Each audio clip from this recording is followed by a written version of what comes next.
Welcome to the second episode of Business to Business interview series. So I think the easiest thing is if you like introduce yourself, I think that'll be the best way to get started. Yeah, thanks for having me on. I started two companies, Genius, it was formerly known as RapGenius, which tells you the meaning of lyrics.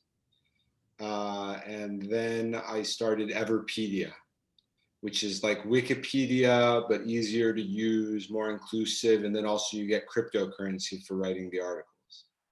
Cool, very cool. So yeah, like I'll say like one thing is like between both companies have raised like north of 100 million. So they've definitely been very successful. RapGenius in particular, as you say, it's now Genius. I think it's probably the biggest hip hop site. And that's where I like to start with the questions. Like for instance, they have like 1.5 million Twitter followers, 3.9 Instagram followers. So it's a huge site. So I guess my first question for you is, like you started RapGenius as an art project. Like how did you go from an art project to kind of being the monster it is today? Yeah, at first it was just for fun. I guess maybe the CEO, Tom, had a bigger vision, but I basically wanted it to turn into a coffee table book. That was my big dream.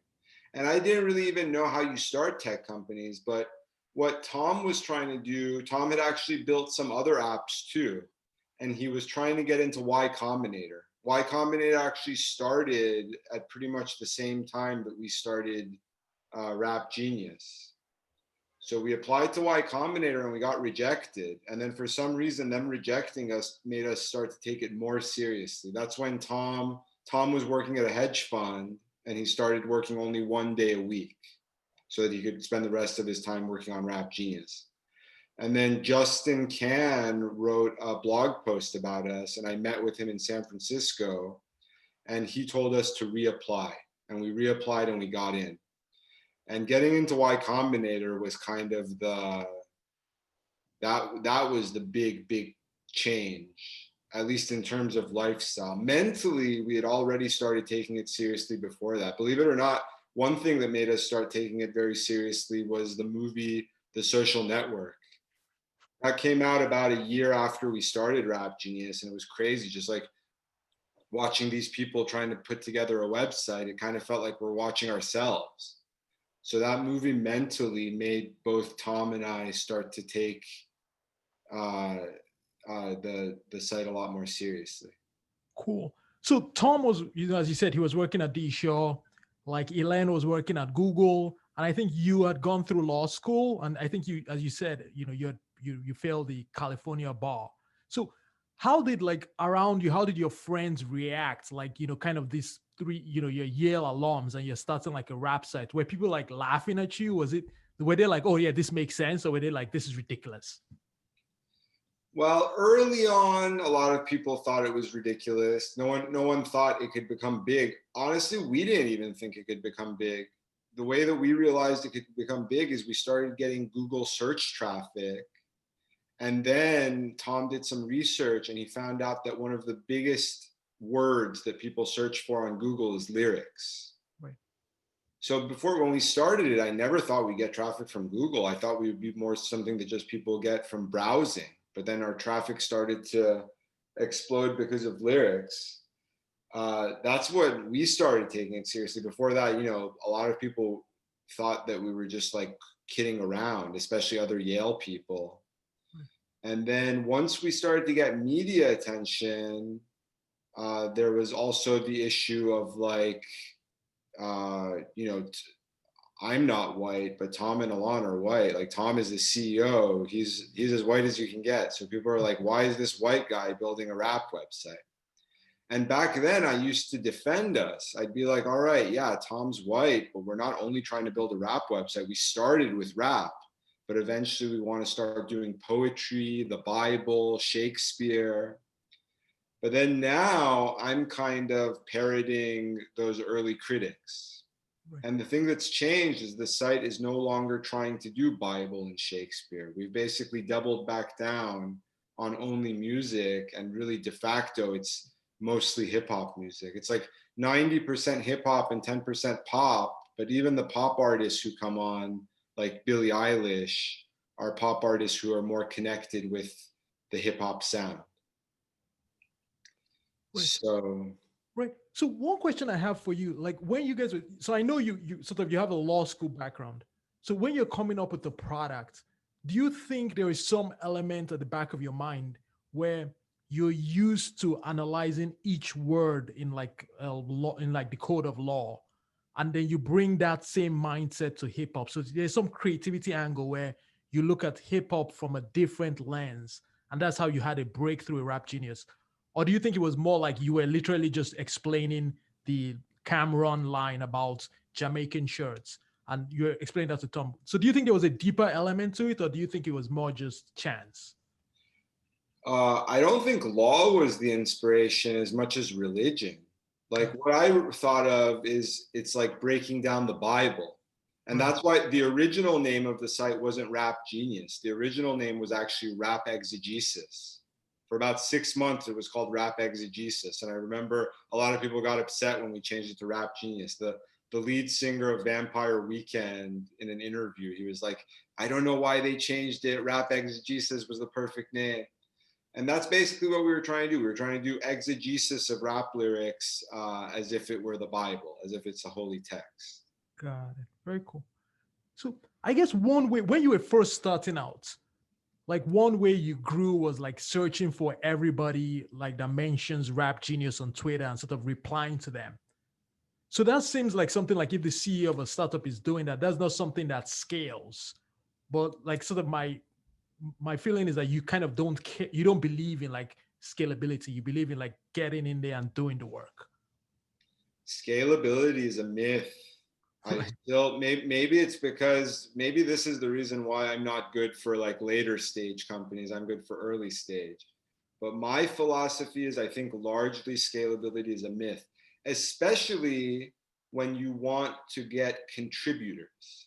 Because like one fact about community sites, there's very, very few contributors. Like Wikipedia has a couple thousand contributors. That's it.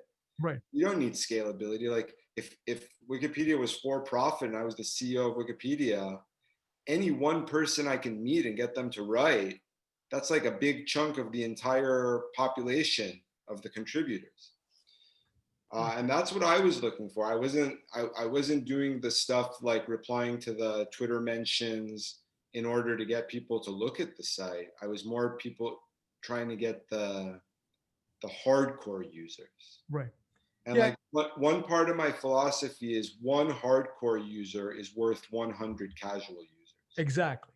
Yeah. So there's sort of a law of the internet where with any user generated site, like 1% of people create content, 10% of people create content and comment, and then 90% of people don't even log in. They just read.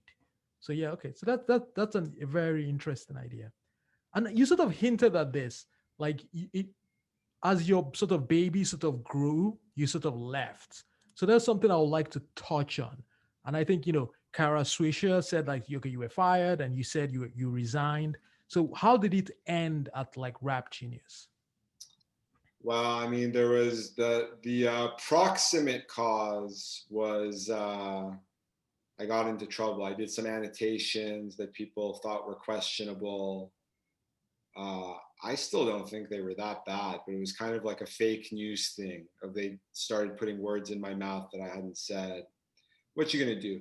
But then that was kind of the lead up. I had started getting on people's nerves, I think, after we raised our Series A. Right. Like the first thing I did, kind of again as a joke. A lot of these are just me trying to make jokes, and then suddenly everyone gets all serious and tries to take it out of context. As a joke, I was trying to say that we have beef with Mark Zuckerberg. Right. And I was trying to make it sound like Tupac versus Biggie because we went to Yale and he went to Harvard. But that was like the first thing that I started to get into trouble. Like, Ben Horowitz gave me a stern talking to and stuff. But then these kinds of antics were how the site grew. Me doing just weird stuff, saying weird stuff on the internet. I think that's how we were able to even get the Series A. Right. So it seems like things change. Like the thing I was just talking about me not believing in scalability. When you're early stage, you don't want to think about scalability or mind your words. you can be kind of crazy, because what really matters is being passionate. Right. And I was very, very passionate. I was extremely passionate for when we started Genius. But then once you get over $10 million, you need to start hiring people full time. It starts to become more important to be professional.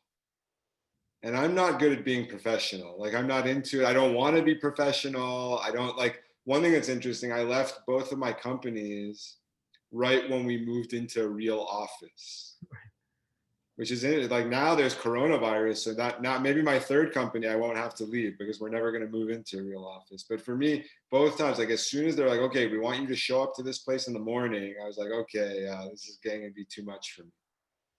Okay. So it almost feels like you were like canceled before being canceled was cool. Yeah, I started it. Right. Like, because now, like, Kanye West, like Elon Musk, like Travis, it's sort of, there's a room where, people can have big companies and not have a filter and like smoke weed on podcasts. But it feels like in your case, you got like, just got hammered. Yeah, well, there was something that doesn't exist anymore. It was called Gawker. Right. And Gawker was, they had a Silicon Valley website called Valleywag. Right. And there was this one writer of Valleywag who just decided that I'm public enemy number one. I think that he didn't have a lot to work with, because a lot of tech founders, even if they're weird inside, they won't say weird things on the internet. They'll usually keep it quiet. So I was saying a lot of stuff. I was giving him material to run with. And then Gawker, I wasn't their only enemy. They had a lot of powerful enemies. And then the one who finally put them out of business was Peter Thiel. Right. So shouts out to Peter Thiel. He was going to be Genius's Series B investor. Okay. And I always wish, I'm always thinking, what if he had been our Series B investor instead of Dan Gilbert? I think I would have preferred that, just because even though I've never met him in person, I have a lot of respect for him. And I think you sort of mentioned something that I've noticed. So I grew up in Lagos, and I grew up pretty poor. And then, you go to school and you meet, all kinds of rich people. And then to some extent, it's kind of like cool. Like, they have this like big houses and things like that. But one thing I noticed, and I personally believe, I didn't really start understanding rich people until I started understanding just how scared they are. Like, it's just like, it's paralyzing fear. Like, even like with many founders, as you start, you even their thoughts, they're not allowed to like sort of think freely. It's like almost everything they do. Like, the reason they have a big house and all this is because they are scared out of their mind. It's just an interesting thing to me. I do think there is an element where, as I mentioned, there's like Kanye West or Elon Musk or many people are like that say like have no filter. They are trying to, you can be rich and not be scared. Anyway, that's something I think about. It's true that I'm basically a Marxist, and a big reason why I'm a Marxist is I just loathe the upper class. Right. And a lot of them, they tend to be, like you're saying, very cowardly. Especially a lot of executives of companies, they're cowardly. They just don't want to rock the boat. But then, interestingly, a lot of tech founders come from rich families. Right. Because even though 90% of rich people just become cowards, 10% of them, it gives them actually the security to be able to take risks, kind of like what Elon Musk is doing. Right. So like the founders of both of my companies, they come from they have very rich parents, kind of like Mark Zuckerberg. Mark Zuckerberg's dad is like one of the most well-known, wealthiest dentists in New York. Right. Cool. So I don't know. I'm always changing my mind how I feel about the rich, but overall I hate them. Right. So I wouldn't say I hate them, but I try to understand that people, when you get money, like it's kind of like Biggie said, more money, more problems. Like people get sick, right. So one thing you were sort of talking about, you have like a passion for rap. So I was wondering, I think now would be a great time. Will you mind like just like rapping for us? Of course, yeah. We should do a freestyle. Sure. I was actually watching this interview I did back when I was still at RapGenius, where she asked me to do a rap about DNA. Right. And it was So maybe you can rap about like Bitcoin or something. I don't know. Well, I can rap about why Kanye should be the CEO of Genius. Sure, let's do it, man. Like, should I put on a beat? Yeah, that'll be awesome. All right, hold on. You can find. One moment, I'll put the next episode instrumental. This one is a good one. All right, here we go.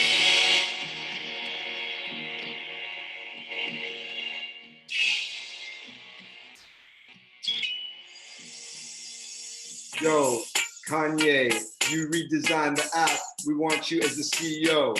You the man. You ran for prez. You should have won, but they didn't understand the old heads. They wanted to vote for the octogenarians. That wasn't cool, but you are a vegetarian. You're so healthy with your words and your thoughts. When you designed the app, you showed us the clout. You invited us to your engagement part. Yeah, it was hot. We chilling with the Kardashians. We want Kim to be the prez of Genius. Yo, I can finally get verified. Annotate the lyrics. People be terrified by the genius that you spitting in your rhymes. Yeah. I love it, man. Just a taste. Just a taste. That's awesome. That's awesome. Hopefully Kanye West sees it. I hope so. Yeah. Well, one thing I love about Kanye is you see these videos of just like random teenagers coming up to him and they're like, Kanye, I can rap. And he always stops and listens to them. Right. Yeah. Cool. Actually, like in our company, like there's a guy, Abdus. He's one of our best BDRs. So he's not a professional rapper, but he raps and like he loves RapGenius and he'll like to rap for you and get your feedback. So I'm going to step to the side and he's going to do his thing. Yeah, let's do it. Let's do it. Spit the bars. Let's get it. Let's get it. What's good, homie? Not much, man. How's it going? Chillin'. I'm excited to hear. Hopefully, we can annotate these freestyles later. Yeah, I'm actually gonna spit a few bars from one of my latest singles that I actually already threw up on the RapGenius. So after I spit a few, maybe some people can check it out and annotate it. Amazing. What's your username on Genius? I think Abdus the Man. Nice. Man. Yeah, I'll send the link out. So no sweats. So let's get it. Let's get it. All right, to get the show started, let's. Oh yeah. What's for Alpha, baby? Amazing. All right, gotta get comfortable, in the studio over here. Play my boom box. Okay. We're gonna start from the beginning. This beat's by my man's Kanye. Yeah. Shout out to Brooklyn and Queens. Yeah. Back to Philly. Let's get it. Yeah. We got the alpha, no beta, real time, big data, DoorDash, the waiters, the world, some haters. We got the alpha, no beta, real time, big data, DoorDash, the waiters, the world, some haters. Took the L in Philly and the 7 to Queens. Flipped the D to State Street, living the American dream. Got 3x returns on the company's investment. Prices freeze up like moratoriums on rent. Yeah, buried emails under the hill like Clinton. Google shut me down, I can't stay smitten. Relying on your gut, who you kidding? I run Y options tight like Jason Witten.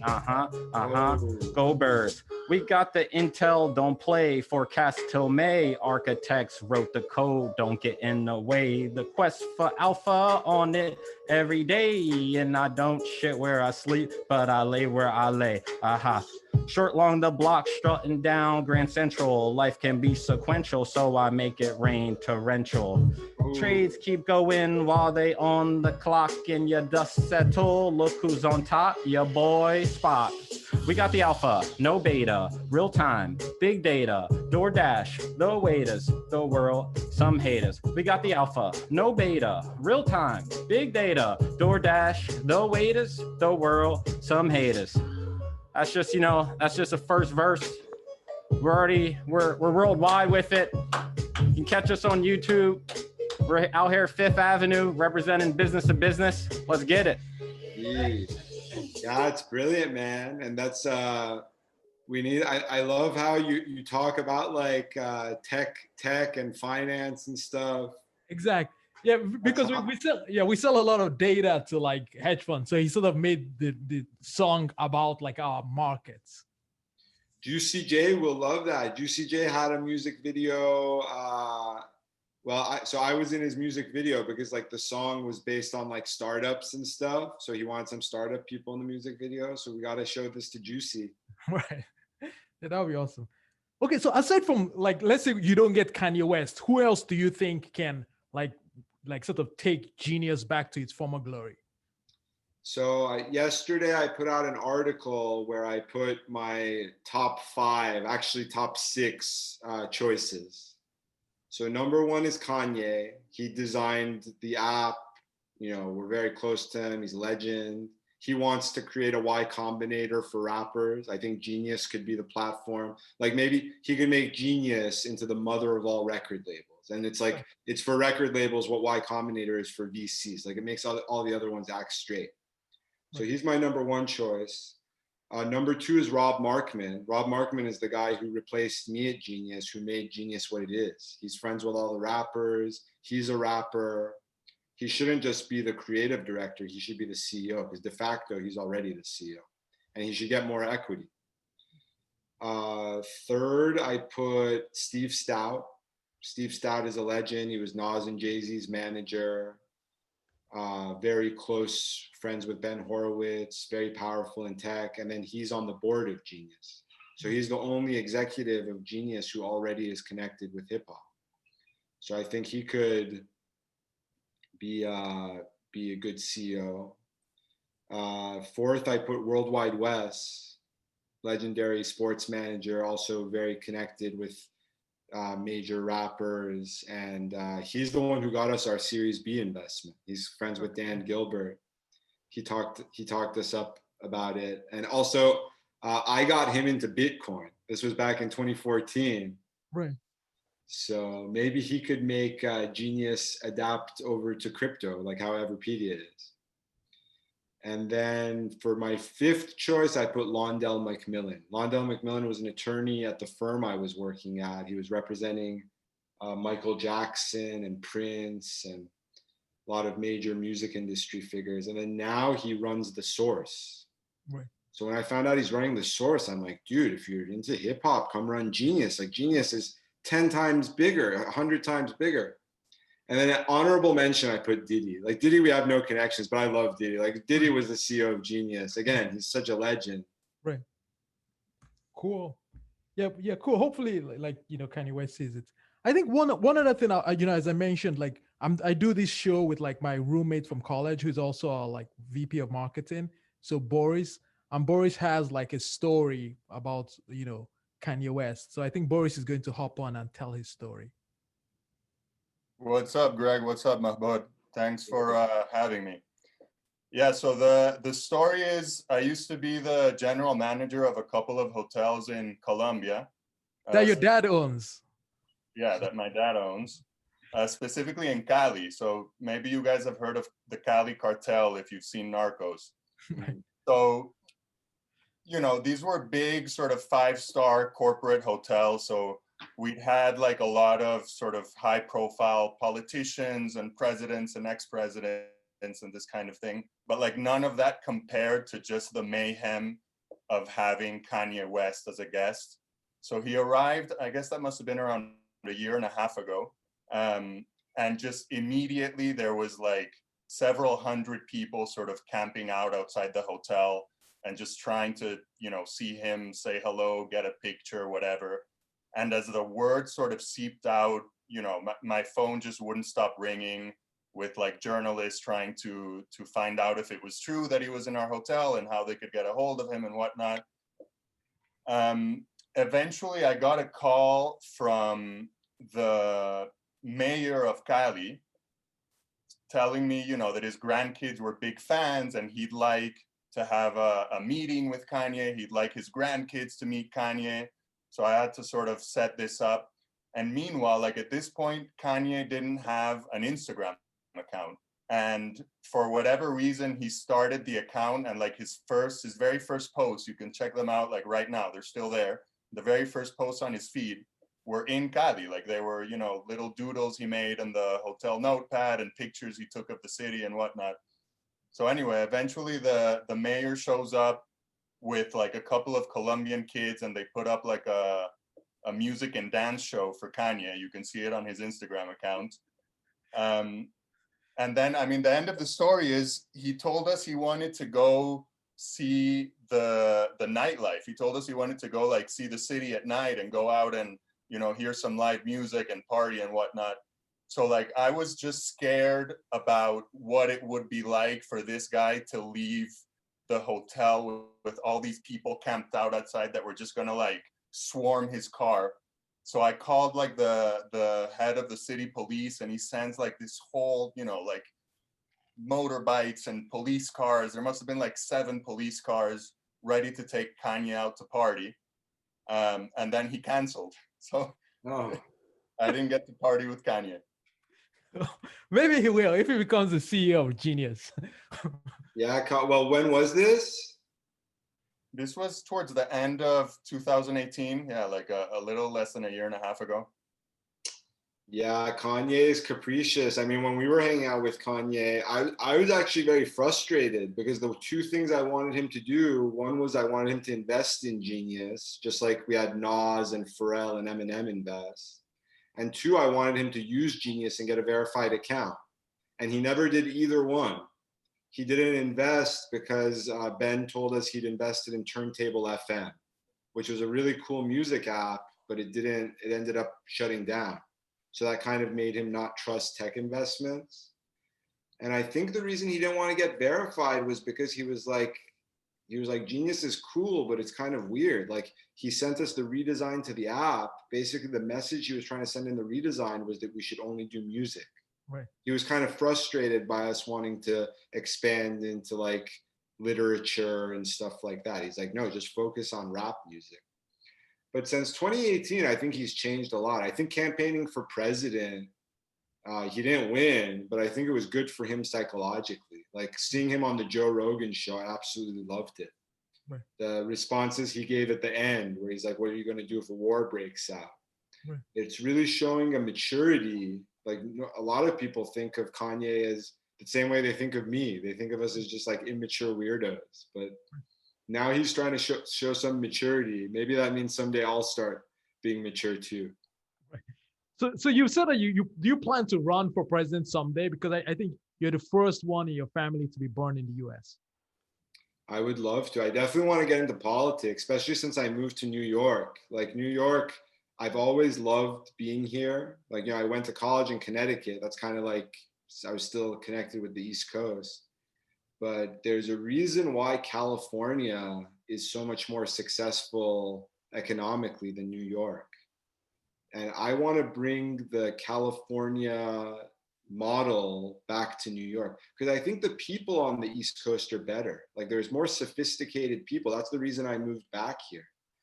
But there's a lot wrong. And like one of the things that's wrong is the politics. Like politics in New York, I mean, politicians everywhere drive me crazy, but politicians in New York drive me crazy.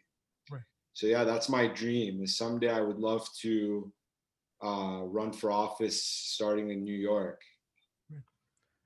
So yeah, you talked about like, sort of raising money from like YC or like, you know, trying to raise from Kanye West, but now you yourself you do angel investing.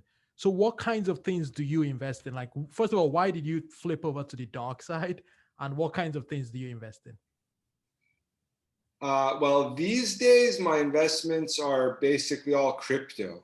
Right. I'm just so focused on crypto. I think Bitcoin and Ethereum are going to be huge. But I did a lot of angel investments in Y Combinator companies. One of them was Coinbase, which is again crypto connected. They're going to IPO, so I'm very excited about that. But then all of the other companies I invested in were gig economy. Right. And I'm a big, big believer in the gig economy. I think the gig economy is kind of a preview of the crypto economy. It's basically using the internet to make work more of a sliding scale. more of a flexible sliding scale thing. And the gig economy, I think, is huge. I mean, before coronavirus, it got unemployment down to basically zero for the first time. And that's just a preview of what I think crypto is going to do. Like once the crypto economy gets set up, like the company I'm working on right now, Ozone. Ozone is supposed to be getting crypto for watching commercials. Basically, people give you ads, and instead of just taking all the money like Mark Zuckerberg, you can get some of it back. Right. And I think that's the whole purpose of crypto. Like the purpose of crypto, half of it is what Everipedia is doing, and I want Genius to do, where you give crypto to the creators. And then the other side is what Ozone does, which is giving crypto to the consumers. Once this happens, it's going to be the crypto economy. Like everyone can work, children can work, where you live, you know, immigration is not an issue. Anything can be done from the computer. And the gig economy was kind of the preview of that. I think it's like, you know, not as extreme, but just the fact that it made working more flexible, it allowed a lot more people to work. So I invested in Yoshi, which is kind of like Uber for car maintenance. They come and they maintain your car. I invested in Helper, which is kind of like an app for childcare. And I'm a big believer. I'm still a big believer in the gig economy, but then that can be changed. I think that can be altered with crypto as well. Like maybe you can find ways for to use crypto to make the gig economy even more efficient. Cool. So one thing you've talked about, you believe like basically to be a great founder, you have to write code, but you yourself didn't write code. So there is something there. I'm a big hypocrite, but yeah, the CEOs of both of my companies did write it. The guy who, the CEO of Genius, built Genius, Tom, and the president of Everipedia, his name's Sam. He built the original site there too. Right. That's why, I mean, so Tom, in some ways, he's a good CEO because he did what I'm saying. He built the product himself. But then the interesting thing is, Genius isn't really that high tech anymore. We're kind of starting to turn into a media company. The main thing that's popular is the YouTube channel, which is just, it's a YouTube that artists go on and we do interviews. We're trying to build some high tech things. Like we just launched Genius Live, which is a way to do interactive concerts for artists.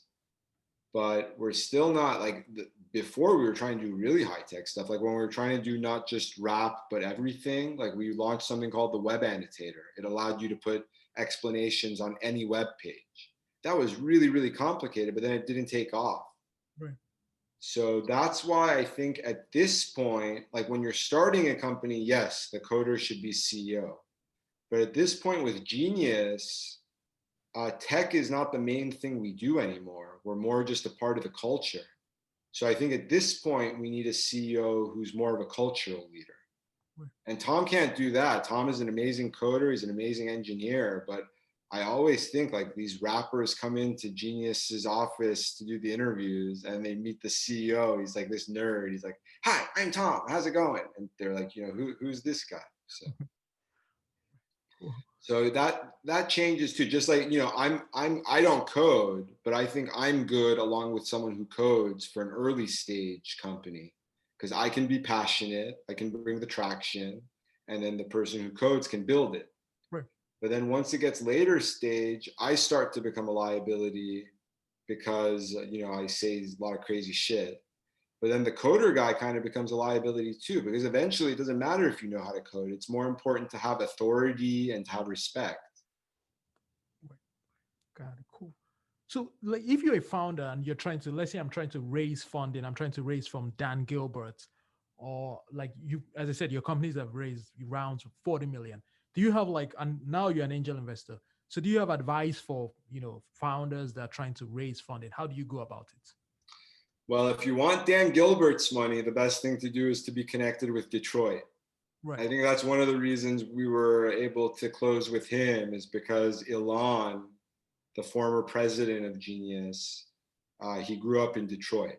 Right. So World Wide West told Dan Gilbert, like, yo, this kid's from Detroit. And that kind of got his attention.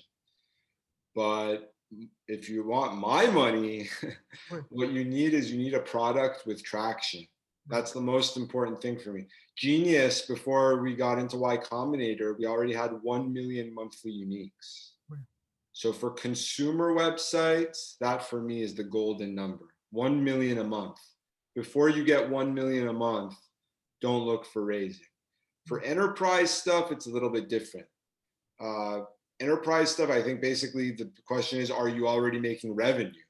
And then you just need to pick, I'm not enough of an expert. Maybe the correct revenue is like 100K a month, something like that. But you need some legit revenue. And then you go after investors. If you go after investors before that, even if you're going to be successful, and even if you are able to get money from the investors, you're still not going to get a good deal, because the investors will have too much leverage and they're going to ask for too much equity. Right. So why wouldn't you, if you're going to be successful, why not just stop until you have some leverage? Right. And then you can get a better deal. If you're not going to be successful, you're just trying to sucker the investors out of some money, then okay, don't take my advice. But that's not the kind of life I want to live. Even if you're successful, for me, like, even if you're able to raise money, I don't think the money is as important as just doing something that is actually valuable in life. Like if I raised money, it's never happened to me, knock on wood, but if I raised money for a company, like an investor gave me millions and I failed, I don't know what I'd do with myself. Like I'd be miserable. Both of my companies raised money and they succeeded. Right. And then I meet all of these people who raised millions of dollars and they failed. And they seem to think it's okay. Like there's this weird like cult mentality that they say like failure is good. If your company failed, you should be proud of that. It's like, no, you shouldn't, because there's people, if you shouldn't raise money until you're already guaranteed success. Right. That's basically how I feel about it. And then one time I saw some numbers. It's really the MBA people. If your CEO has an MBA, right, you raise money and you fail.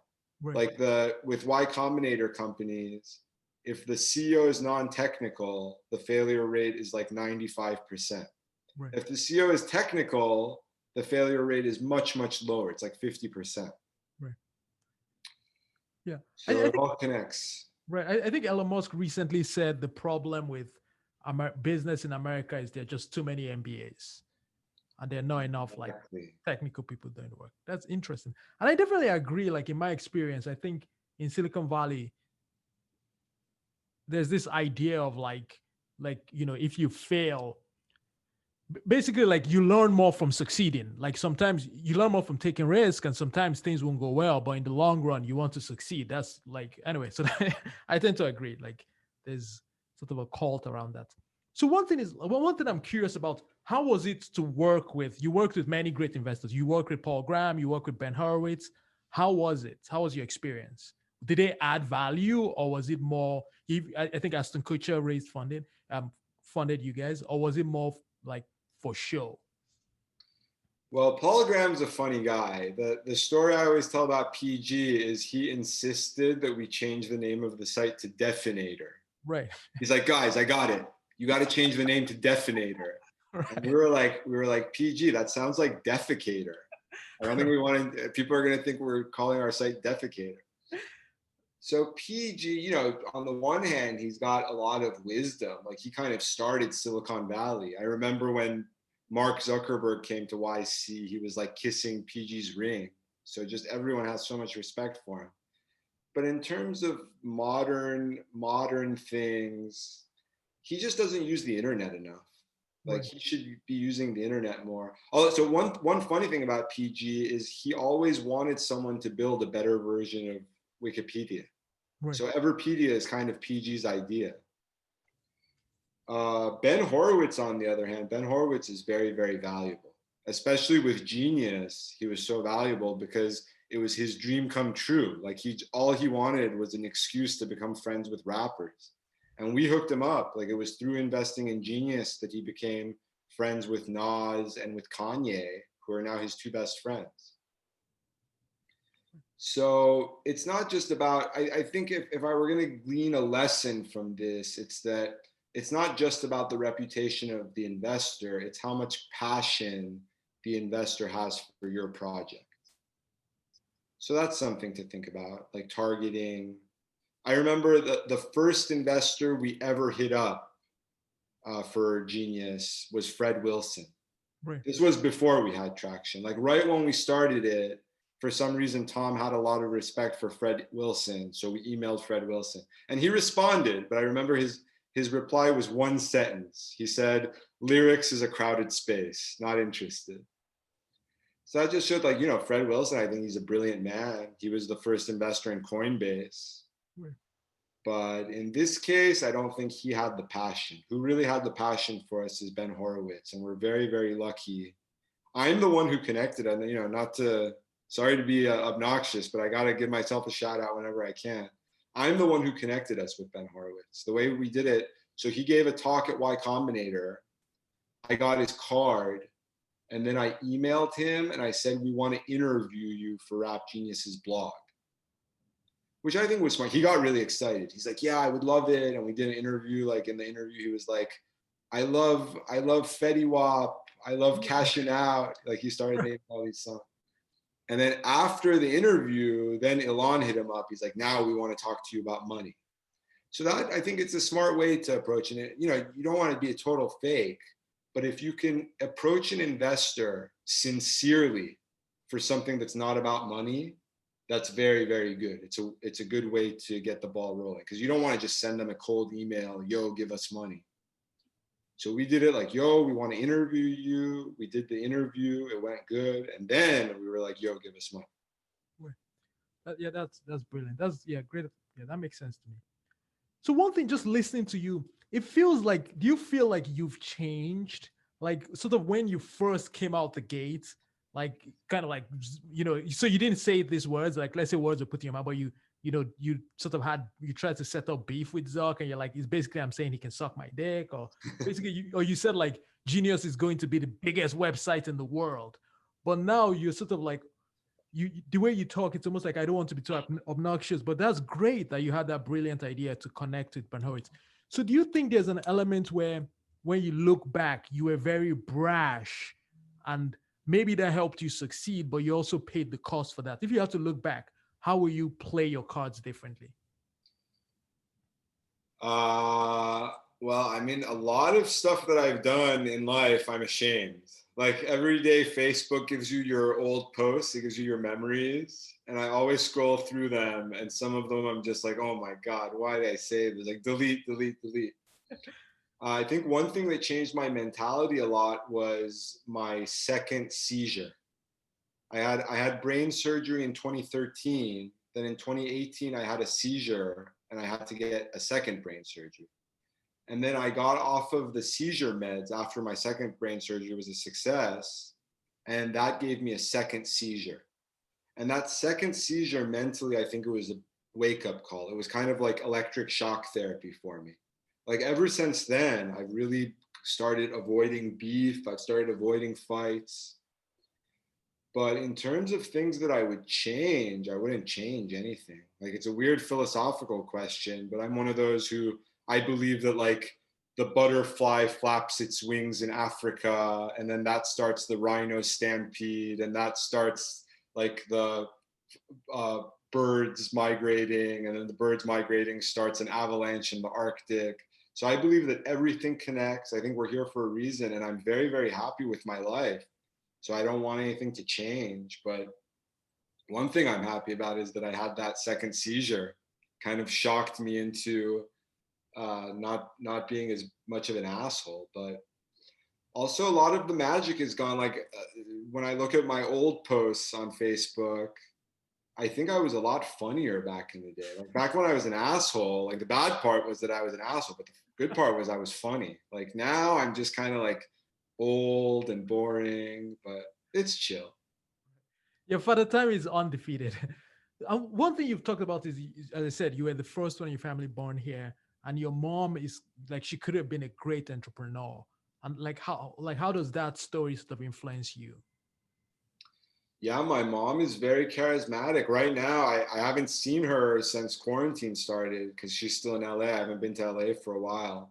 But I basically made like my mission is I'm going to teach her English because she's been living here for 40 years, but she never learned English. That's how LA is. LA, everyone just like lives in their ethnic ghettos. They never even, like a lot of Iranians in LA never even learn English, just like my mom. So now I'm focused on teaching her English, and my mom was never allowed to go to school. She like didn't even finish elementary school. And then her mom, my grandma, forced her to marry my dad when she was 16 years old. So that sucks, but she's very, very charismatic. The place that she had professional experience was my sister is a social worker. So my mom was working with some people who had just come from Iran, trying to help them, get them jobs, get them visas. And all the time on Facebook, I'll have like random people hit me up, like, your mom saved my life, your mom changed my life. And she's kind of like a community manager, you know, like it's sad for me that she doesn't use the internet more. Like I tried so hard to get her into Facebook, and she browses Facebook a little bit, but right now her hands shake, so she's not really able to create content. Also, typing Persian on a computer is really, really hard. Unfortunately, we use the Arabic alphabet. I wish the Arabic alphabet would go away. I wish Arabic, Persian, I wish every language, Chinese, I wish every language would just start writing in Roman characters, just because it would make typing easier.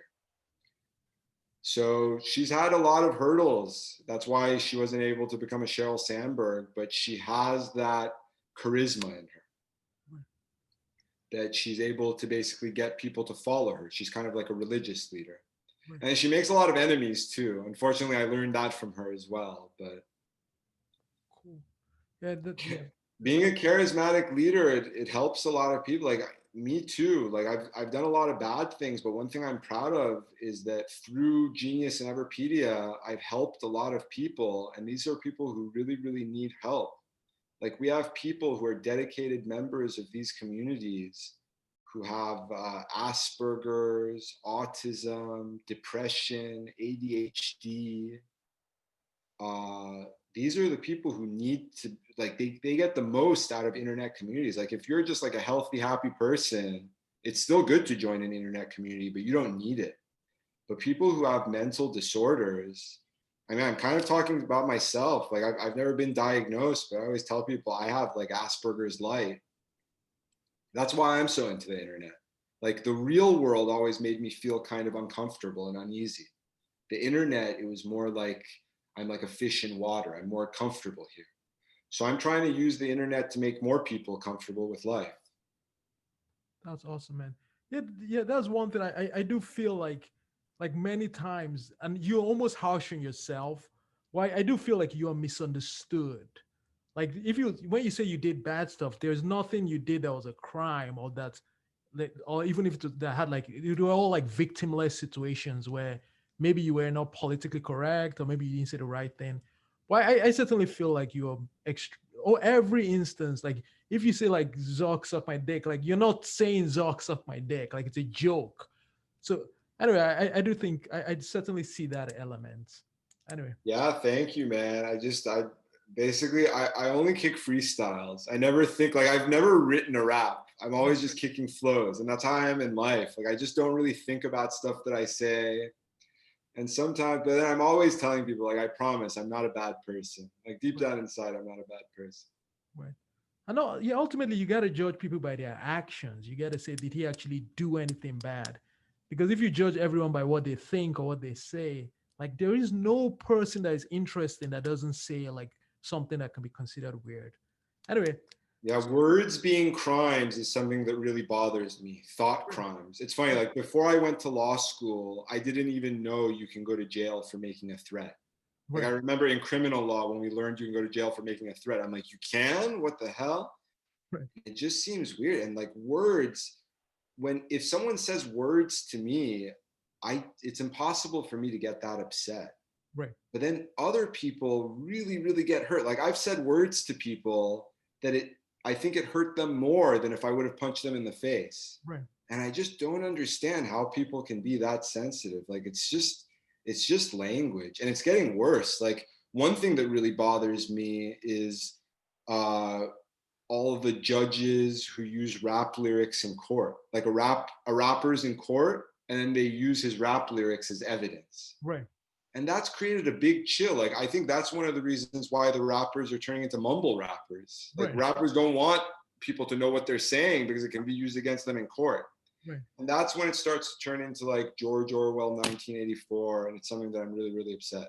Right. Yeah, because if I see a thread with like Everipedia or like RapGenius, it's about diving deeper into words. It's about breaking it down. It's about trying to understand what someone is saying versus just judging.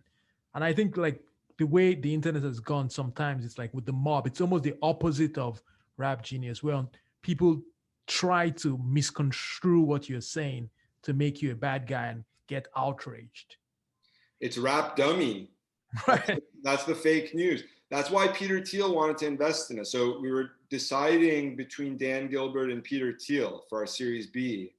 And the reason Peter Thiel's not interested in rap, right, but the reason why he wanted to invest in us was News Genius. He basically wanted us to build a product where someone can annotate a Gawker article, and they can tell you the reporter's background. They can tell you if there's a line that they have a problem with.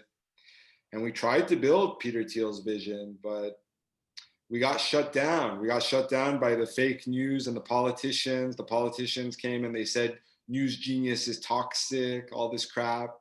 That was one of the reasons why we switched back to only music. Cool. So those are sort of the questions I sort of had on my mind, and it was obviously great to sort of connect with you and to sort of hear your side of the story stuff publicly. Yeah, it's a pleasure. Thank you so much for having me on. And it's an exciting time. Like, this article that I published yesterday is going viral right now. So I'm trying really, really hard I really think Kanye is going to become the CEO. And Kanye can turn genius into the Y Combinator for rappers. That's basically my vision. And then also the stuff that's going on with crypto right now, like Bitcoin hitting these all-time highs. I'm so happy. And that's a big part of my vision as a community leader, is I think crypto is a necessary element for internet communities so that you can get crypto for writing, like on Everipedia, or like what I'm trying to do with my new company, Ozone, you can get crypto for consuming. Cool. People like to get paid. So hopefully people, not just Zuck, where everybody can get paid. Not even get paid. It's more like ownership. Right. It's not like you're getting paid hourly. You get the tokens to represent ownership for your content or your data. Right. But do you think there's an element though with a lot of like crypto apps? You sort of talked of traction, but at least from my perspective, it's not clear. Like RapGenius has like millions of users. I'll say for most crypto apps, in my experience, they don't have a lot of traction. None. That's the problem. I mean, that's the problem with crypto in general. Crypto doesn't have enough traction, and it's because crypto is technologically really hard. And then also the people who are into crypto are hardcore nerds like me. We need people who are kind of nerdy and also kind of cool. And then they're going to make it a cool UI, a fun UI. Like, one thing that's blowing up, probably the crypto app with the biggest traction, is Cash App. Right. Because Cash App is making it cool. They're making it easy. They got Megan Thee Stallion giving $1 million of Bitcoin away. And then another selfish shout out to my own stuff. Everipedia is, other than Cash App, it's the crypto app with the most traction. So I'm happy we've actually got some traction. But then, yeah, you've got things like these crypto social networks got no traction. Like, there was one called Minds. Our investor EOS is trying to build one called Voice, and they've just really got no traction. It's really frustrating for me. Cool. But shouts out to Cash App. Cash App in some ways is the most exciting thing in crypto. I hate Jack Dorsey, but I love him for making Cash App. And then Ozone, that I'm working on right now, is going to be the next Cash App. Like, we're going to make it basically so you can earn crypto, but we're going to make it so that rappers are into it, cool kids are into it. We're going to make it fun. Cool. Our first client is Kush Queen. It's basically. I've never heard of that. What's Kush Queen? Shouts out to Kush Queen. I love her. It's a female founder. She made makeup that gets you high. It's makeup that has CBD in it. So you put on the makeup and it gets you high. Cool. So the fact that we're going after cannabis first, that's going to help us make it into something that's cool. Right. I'm a big believer in cannabis. I think that it's a drug. It's bad, but I think it's better than any of the other drugs that people are addicted to. Right. So I know you're like against coffee. You're against things that get you hyped up. Yeah, uppers. I'm against uppers. Got it. And so sort of like booze. You're you're like, fine wine is great, but no like beer. Well, even beer, like I don't drink any alcohol because of the seizure, but the analogy would be to not have hard liquor. Right.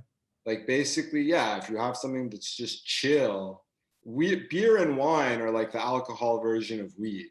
Right. Whereas I think of like hard liquor as being more like pills or cocaine and stuff. Right. And basically, I don't think it's good to be turned up. I think even though I do a lot of turned up shit on the internet, people probably think that like I'm drinking like 10 cups of coffee a day, but right. I'm against that mentality. I'm basically against anything that creates heat in the body. Right. Like heat, acid, exhaustion, those are bad. What I like is I like sleep, I like cold, and I like basic.